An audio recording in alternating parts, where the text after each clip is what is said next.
দুদিনীয়া ভ্ৰমণসূচীৰে অসমত প্ৰধানমন্ত্ৰী মোদীক আদৰিবলৈ ব্যাপক প্ৰস্তুতি চলিছে সাৰনগৰী নামৰূপত। গুৱাহাটীত শনিবাৰৰ কাৰ্যসূচী সামৰি দেওবাৰে প্ৰধানমন্ত্ৰী উপস্থিত হ'ব নামৰূপত। নামৰূপ সাৰ কাৰখানাৰ চতুৰ্থটো গোটৰ আধাৰশিলা স্থাপন কৰিব প্ৰধানমন্ত্ৰী মোদীয়ে। ইতিমধ্যে সম্পূৰ্ণ হৈ উঠিছে বিশাল মণ্ডপ। 140 বিঘা ভূমিত নিৰ্মাণ কৰা এই বিশাল মণ্ডপত প্ৰধানমন্ত্ৰীগৰাকীয়ে সম্বোধন কৰিব জনগণক। নিৰ্মাণ কৰা হৈছে 3খনকৈ হেলিপেড। গঢ়ি তোলা হৈছে কটকটীয়া নিৰাপত্তা ব্যৱস্থা। নামৰূপলৈ যোৱাৰ পূৰ্বে মহানগৰীত অনুষ্ঠিত হ'ব প্ৰধানমন্ত্ৰীৰ পৰীক্ষা পে চৰ্চা। পুৱা 8 বজাত ব্ৰহ্মপুত্ৰত হ'ব প্ৰধানমন্ত্ৰীৰ পৰীক্ষা পে চৰ্চা। এই অনুষ্ঠানৰ বাবে সজাই পৰাই তোলা হৈছে চৰাইদেউ জাহাজ। পৰীক্ষা পে চৰ্চাত প্ৰায় 25ৰ পৰা 30 গৰাকী নিৰ্বাচিত শিক্ষাৰ্থীৰে মত বিনিময় কৰিব প্ৰধানমন্ত্ৰী মোদীয়ে। প্ৰায় 25ৰ পৰা 30 গৰাকী ছাত্ৰ ছাত্ৰীৰ সৈতে তেখেতে বাৰ্তালাপ কৰিব আৰু ব্ৰহ্মপুত্ৰ নদীত জাহাজখন চলি থাকিব। এই অনুষ্ঠানৰ পাছতে বৰাগাঁৱৰ শ্বহীদ স্মাৰকত উপস্থিত হ'ব প্ৰধানমন্ত্ৰী। অসম আন্দোলনৰ শ্বহীদক শ্ৰদ্ধাঞ্জলি জনাব প্ৰধানমন্ত্ৰীগৰাকীয়ে। বৰাগাঁৱৰ পৰা পুনৰ গুৱাহাটী বিমানবন্দৰলৈ যাব প্ৰধানমন্ত্ৰী। গুৱাহাটী বিমানবন্দৰৰ পৰা উৰা মাৰিব ডিব্ৰুগড়লৈ। ডিব্ৰুগড়ৰ পৰা নামৰূপত উপস্থিত হ'ব দিনৰ 12 বজাত।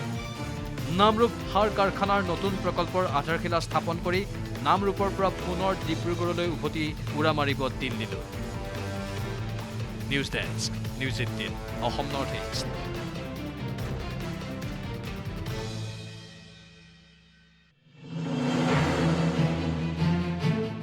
দুদিনীয়া ভ্ৰমণসূচীৰে অসমত প্ৰধানমন্ত্ৰী মোদীক আদৰিবলৈ ব্যাপক প্ৰস্তুতি চলিছে সাৰনগৰী নামৰূপত। গুৱাহাটীত শনিবাৰৰ কাৰ্যসূচী সামৰি দেওবাৰে প্ৰধানমন্ত্ৰী উপস্থিত হ'ব নামৰূপত। নামৰূপ সাৰ কাৰখানাৰ চতুৰ্থটো গোটৰ আধাৰশিলা স্থাপন কৰিব প্ৰধানমন্ত্ৰী মোদীয়ে। ইতিমধ্যে সম্পূৰ্ণ হৈ উঠিছে বিশাল মণ্ডপ। 140 বিঘা ভূমিত নিৰ্মাণ কৰা এই বিশাল মণ্ডপত প্ৰধানমন্ত্ৰীগৰাকীয়ে সম্বোধন কৰিব জনগণক। নিৰ্মাণ কৰা হৈছে 3খনকৈ হেলিপেড।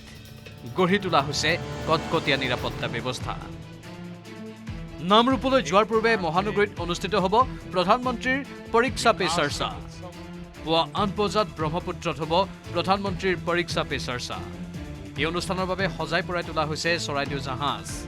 পৰীক্ষা পে চৰ্চাত প্ৰায় 25ৰ পৰা 30 গৰাকী নিৰ্বাচিত শিক্ষাৰ্থীৰে মত বিনিময় কৰিব প্ৰধানমন্ত্ৰী মোদীয়ে। প্ৰায় 25ৰ পৰা 30 গৰাকী ছাত্ৰ ছাত্ৰীৰ সৈতে তেখেতে বাৰ্তালাপ কৰিব আৰু ব্ৰহ্মপুত্ৰ নদীত জাহাজখন চলি থাকিব। এই অনুষ্ঠানৰ পাছতে বৰাগাঁৱৰ শ্বহীদ স্মাৰকত উপস্থিত হ'ব প্ৰধানমন্ত্ৰী। অসম আন্দোলনৰ শ্বহীদক শ্ৰদ্ধাঞ্জলি জনাব প্ৰধানমন্ত্ৰীগৰাকীয়ে। বৰাগাঁৱৰ পৰা পুনৰ গুৱাহাটী বিমানবন্দৰলৈ যাব প্ৰধানমন্ত্ৰী।